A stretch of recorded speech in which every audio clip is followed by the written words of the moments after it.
town of Beira in Mozambique. It will head to South Africa and hit parts of Mopani and Vhembe districts of Limpopo and Mpumalanga. For an update, let's now cross live to our colleague Jabulani Baloyi. Jabulani, a very good morning to you. What is the latest in relation to Cyclone Eloise? Good day. As you come to us, we are here in Giyani. It has already started drizzling now as we speak to you. You can see that the rain has already started, although it's still light in the meantime. We know that this part of the country, of the province, Giyani, areas such as Phalaborwa, Musina and Twendu are the ones that might be hit by the Cyclone Eloise, which is likely to expected in this part of the province as from tomorrow. We know that these are some of the areas which are also susceptible to heavy rains, and with some of the areas being parts of the areas being rural, people experience challenges such as accessibility to the areas and even moving out of the areas to do either going to workplaces, even attending the schools. With us here, we've got the Province Cooperative Governance MEC, Mr. Baskop Makamu, to hear about how the province has been prepared to face the cyclone that is expected in this part of the province. MEC, tell us, how prepared are we as the province to face the oncoming cyclone? Thanks very much, Jabulani, for the opportunity that the provincial government will be able to communicate. After we have been advised by the South African Weather Services that we will be expecting Cyclone Eloise that will be coming right from Madagascar, Mozambique, and part of the province. I can say that in the province it will affect at least 4 districts. That will be Sekhukhune District, Capricorn District, Mopani and Vhembe. Immediately after that, we have established or activated our disaster management centers to be ready themselves for them to be able to mitigate for any damages that will be there, but also to be ready to rescue our people wherever there will be challenges. I can say for now that a plan is in place that will be able to do. Each district has its own plan that will be able, but consolidated as a provincial plan that will be able to respond. We are told that the cyclone may damage our roads, our houses.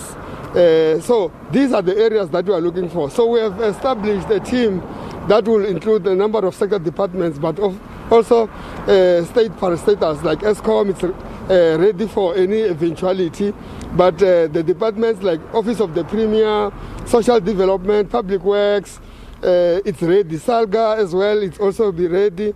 But also what is critical in this, because we expect that there will be floods in other areas, we have activated the South African National Defence Force that will be able to come in handy with their choppers whenever there could be areas that cannot be accessible by people that will need to be rescued. The South African Police Services as well, their rescue unit has been ready themselves so that they can be able to support that the work the Disaster Management Center will be doing. So as a province, we are ready to can be able to rescue or respond to the challenge that we expect, but we will want to communicate to our own people to say, let them remain indoors, let's make them sure that all our children are safe, but also we should be off roads, because it is expected that some bridges, some of the roads will be damaged to an extent that you don't find yourself that you are on the road by the time it arrives, as we are expecting it from the 24th to the 25th of this month. I hear MEC, you speak about the readiness of the disaster management teams in district municipalities. As for capacity, what can you say about that? Well, that's why I said that Public Works has been taken on board, social development. We are saying capacity may not necessarily be there because we don't necessarily know exactly by now the extent to which the damage will be. But we know that by now, if there will be people that may need accommodation, we have provided for halls that will be able to accommodate them. If there will be people at the time they may require food, social development will be there to assist with the food that they will require at the same time. But if there are damages that are there on the roads, hence Public Works is ready as well so that they can come with their machinery and try to fix it for in the meantime that people will be able to access other areas. So we may not necessarily say that we have got the capacity enough that will be deal with any challenge, because we still have to see the impact that they will be able to affect our areas. Accessibility is one of the challenges that is affecting most of the areas here, as we know that the province is largely rural. How are you going to address that in case some of the places or some people are trapped in flooded areas? Like I said, one thing for sure, the South African National Defence Force is on board. They will be able to assist us. They can, its own government, National Defence Force, they can be able to have choppers to rescue people. But at the same time, public works will be readily available to say if there's small bridges that they can make a makeshift bridge in the meantime to be able to do that. They will have to do that because we expect that some of the bridges will be swept away when the floods comes. People who might be experiencing challenges as far as maybe moving out of the areas, going to work and even going to perform some other things, when they've got a disaster or has hit them, what are they supposed to do? Who are they supposed to contact? Like I said, that all the disaster management center of the 4 districts have been activated.